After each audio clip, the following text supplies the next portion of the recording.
Selamat siang Pak, perkenalkan nama kami Nicholas Seragi dari Informatika Angkatan 23 dengan NIM 11S23034. Jadi pada kesempatan kali ini saya akan menjelaskan tentang praktikum kita yang ketujuh pada minggu yang ketujuh, di mana topiknya itu adalah Artificial Neural Network. Yang di mana tujuan dari praktikum ini adalah agar mahasiswa mampu memahami dan juga menerapkan Neural Network itu dalam beberapa case machine learning.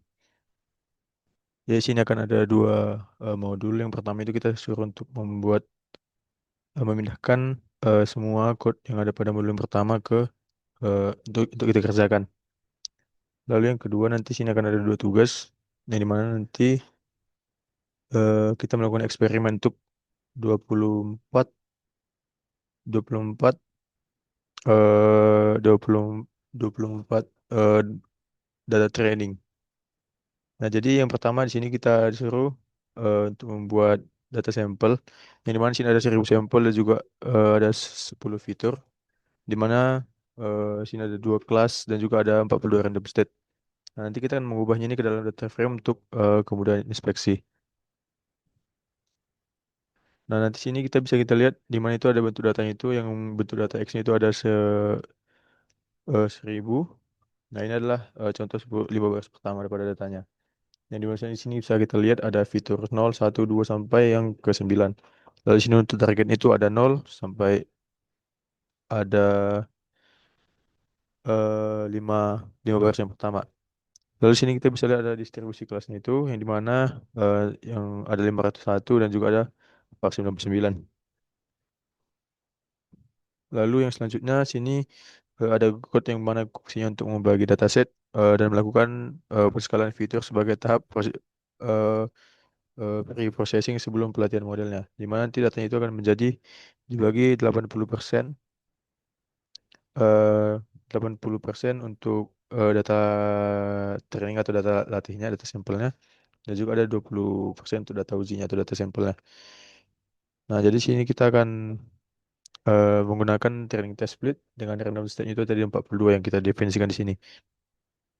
Nah, agar pembagian itu konsisten, jadi setiap kali dijalankan makanya nanti supaya nanti dia konsisten setiap kali dijalankan. Lalu yang selanjutnya pada bagian ini ada inisialisasi model ANN, di mana ini gunanya untuk membangun dan juga melatih model ANN tadi menggunakan MPL ini MLP MLP classifier. Yang mana sini akan ada dua lapisan tersembunyi dengan 100 dan juga 50 neuron. Nah, lalu selanjutnya eh, nah jadi sini kita bisa lihat data-data yang sudah kita latih. Di mana sini ada sebanyak 236. Lalu yang selanjutnya itu kita akan membuat modelnya yang mana di sini nanti berfungsi untuk mengevaluasi bagaimana performa dari AN ini tadi. Nah, ini gunanya dengan mengimpor fungsi akurasi score, classification report dan juga confusion matrix. Nah, jadi sini kita pertama itu memprediksi pada set pengujiannya, lalu kita menghitung akurasi, lalu kita menampilkan laporan klasifikasinya dan kita juga akan menampilkan confusion matrixnya. Nah, kalau misalnya kita tengok dari sini, eh, di sini bisa kita lihat akan menampilkan confusion matrix dalam bentuk data frame, di mana nanti ada 104 data. Yang ini 104 data kelas 0 sebanyak 92 diprediksi benar dan 2 salah. Nah, sementara 96 data kelas 1 sebanyak 86 diprediksi benar dan 10 salah. Lalu selanjutnya kita ke bagian yang kedua, yang mana sini juga kita disuruh untuk sama juga tadi untuk judul untuk topiknya juga tujuan praktikumnya. Di sini kita tinggal mengikuti model aja. Nah jadi, jadi sini kita import dulu semua library yang kita butuhkan, yang itu ada Pandas untuk memanipulasi datanya. Lalu sini juga eh, lalu di sini juga kita bisa lihat Nah, kalau misalnya ini kan tadi kan udah kita input library-nya, maka dataset Iris-nya itu akan dimuat menggunakan fungsi load iris. Nah, kemudian fitur-fitur X-nya itu diubah menjadi data frame dengan kolom sepal length. Nah, dari output yang kita tengok ini, di sesi lebar input ini, diketahui bahwa datasetnya itu eh, pada bagian ini maksud saya, pada bagian ini kita tengok itu ada 150 baris dan juga ada 4 kolom fitur eh, data kita. Nah, jadi ini kita tampilkan 5 baris pertama dari data kita. Lalu yang selanjutnya di sini kita bisa lihat kita akan melakukan dua tahap processing data. Yang pertama itu label target itu Y, yang mana Y itu diubah menjadi yang diubah menggunakan eh, one hot encoder. Nah, nanti eh, akan akan menghasilkan banyak array yang padat, di mana nilai Y itu akan dibuat menjadi format kolom tunggal sebelum ditransform. Lalu yang kedua kita bisa untuk yang fitur input X. Nah, sini diskalakan menggunakan standar scalar menggunakan metode fit transform. Nah, jadi dia akan mengubah setiap nilai fiturnya itu sehingga dia memiliki rata-rata nol dengan standar deviasi satu. Nah, jadi sini kita bisa lihat ada 15 pertama yang kini memiliki nilai negatif dan juga positif sekitar angka nol. Lalu yang selanjutnya, lalu yang selanjutnya eh, kode ini membagi dataset menggunakan training test split dengan proporsi 70%, 70% data latih dan 30% data uji. Menggunakan random state 42 untuk ininya. Lalu kita bisa lihat sini kita menggunakan model model ANN yang menggunakan sekuensial.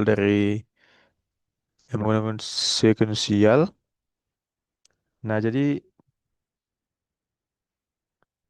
di sini kita akan memiliki tiga neuron atau jumlah kelas yang dengan aktivasi softmax untuk menghasilkan probabilitas setiap kelasnya.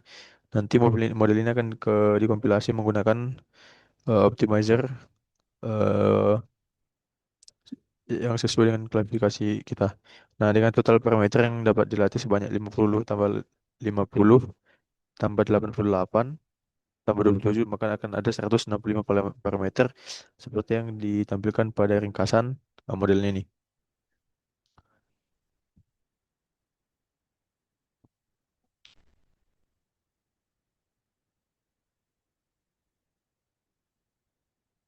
Nah, lalu kita bisa lihat pada bagian ini, yang dimana di sini kita bisa lihat ada eh, bisa kita lihat di sini ada kode yang melatih model N itu menggunakan model fit. Nah, sini ada untuk sampel itu ada 100 epoch, batch size-nya itu 32 dan juga 20% data yang dilatih yang digunakan sebagai validasinya. Nah, kita bisa melihat di sini menghasilkan akurasi latihnya itu sebesar 83,33 dan akurasi validasinya itu 85,71% yang ini. Nah, setelah nanti selesai, maka model ini akan digunakan untuk memprediksi data uji melalui model predik tadi. Nah, di mana nanti akan menghasilkan probabilitas setiap kelas yang kemudian digunakan untuk mengambil indeks kelas dengan probabilitas tinggi sebagai prediksi akhir dan juga untuk mengkonversi kembali menjadi label kelasnya tadi.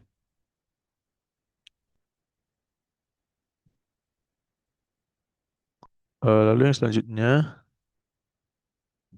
pada bagian yang ini, nah di sini kita akan mengimport dulu library yang kita butuhkan. Yang dimana di sini akan membuat tiga visualisasi sekaligus. Yang pertama itu ada data riwayat pelatihan yang diambil dari story untuk mendapatkan nilai akurasinya. Nah, kemudian nanti akan dibuat dua grafik.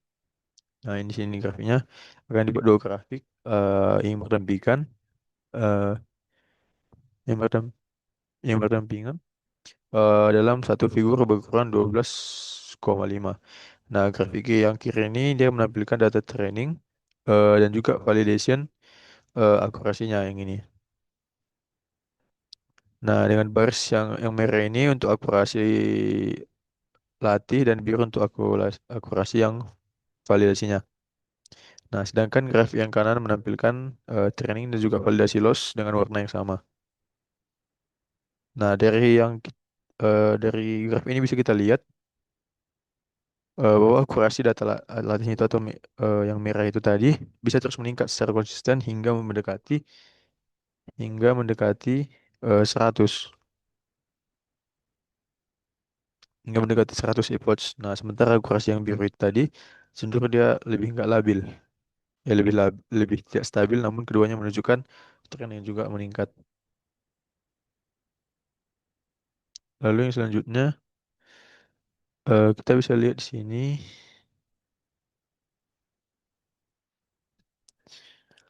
Nah, kita bisa lihat di sini eh ada kode ini gunanya untuk membangun dan melatih data model kita tadi dengan arsitektur yang sama kayak yang sebelumnya.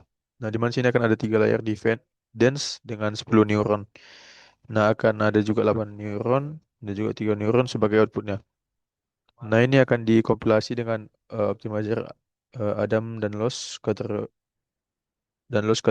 kategorial. Nah, dari ringkasan yang ini bisa kita lihat total parameter yang dapat dilatih sebanyak 165,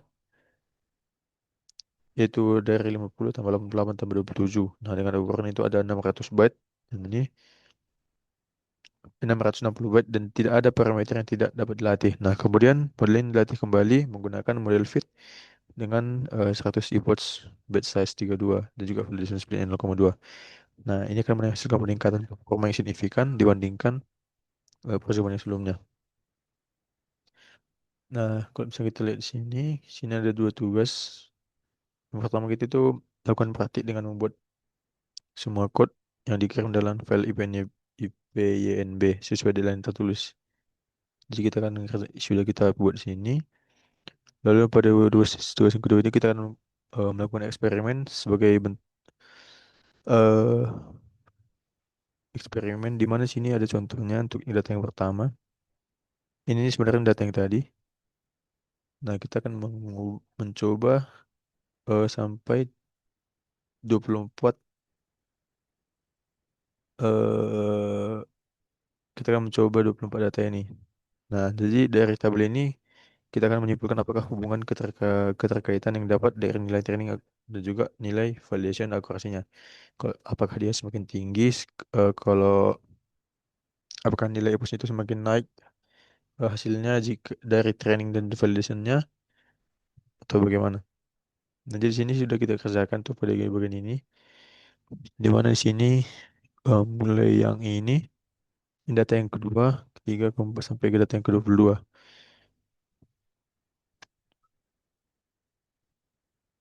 Nah, jadi eh, untuk laporan akan saya buat nanti di laporan praktikum untuk tabelnya.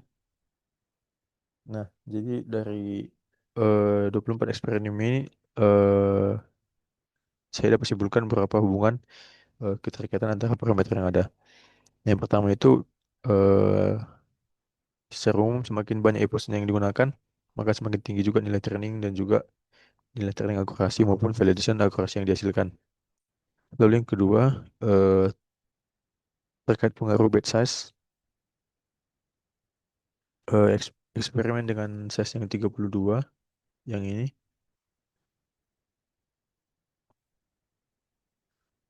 cenderung lebih menghasilkan akurasi yang lebih baik dibandingkan batch size yang 64. Lalu yang ketiga itu penggunaan validation speed 0,15 dan juga 0,2 tidak menunjukkan perbedaan yang terlalu signifikan. Lalu untuk pada soal yang kedua, di sini kita disuruh menjelaskan pengaruh setiap parameter yang digunakan untuk struktur neural networknya. Jadi yang pertama itu fungsi aktivasi. Sini kan ada beberapa parameter. Yang pertama itu ada fungsi aktivasi. Nah, jadi fungsi aktivasi ini merupakan parameter yang menentukan bagaimana setiap neuron itu berjalan dalam jaringan untuk memproses dan juga meneruskan informasi ke layar berikutnya. Nah, jadi pada eksperimen ini digunakan tiga jenis fungsi aktivasi itu ada R, RLU, sigmoid, dan juga TAN. Nah, lalu yang kedua, yang untuk yang AirPods, nah ini adalah parameter yang menentukan berapa kali seluruh dataset itu diproses oleh model selama pelatihan itu berlangsung. Nah, pada eksperimen ini digunakan AirPods 100 dan juga 200, di mana semakin banyak AirPods yang digunakan, maka model memiliki banyak kesempatan untuk mempelajari polanya. Lalu yang ketiga itu ada batch size, yang mana ini adalah jumlah sampel data yang diproses sekaligus sebelum modelnya itu diperbarui ke nilai Bob. Nah, jadi kalau misalnya kita menggunakan 32 dan 64 ini, di mana semakin kecil size-nya, maka modelnya akan lebih sering memperbarui bobot dalam setiap epoch, proses itu berjalan sehingga proses pembelajaran lebih detail dan juga menghasilkan akurasi yang lebih baik dibandingkan yang 64. Lalu yang terakhir itu ada validation speed, yang dimana ini adalah parameter yang menentukan proporsi data lat yang disisihkan untuk dijadikan data validasi selama proses pelatihannya. Nah, jadi kalau misalnya kita lihat di sini ada 0,2 dan juga 0,15, yang dimana berarti 20% juga 15% dari data lat yang digunakan sebagai data validasinya. Nah, jadi fungsi utama parameter ini adalah bekerja nanti untuk memantau apakah model mengalami overfitting atau tidak. Jadi bisa kita lihat di sini validation split 0,2 memberikan data validasi yang lebih banyak sehingga nanti evaluasi itu lebih lebih representatif. Sementara validation yang 0,15 ini menyisakan lebih banyak data untuk proses latihan. Namun evaluasi itu sedikit kurang stabil dibandingkan yang 0,2. Jadi mungkin sekian untuk presentasi saya untuk artikel kali ini. Jika ada kesalahan kata, saya mohon maaf. Terima kasih.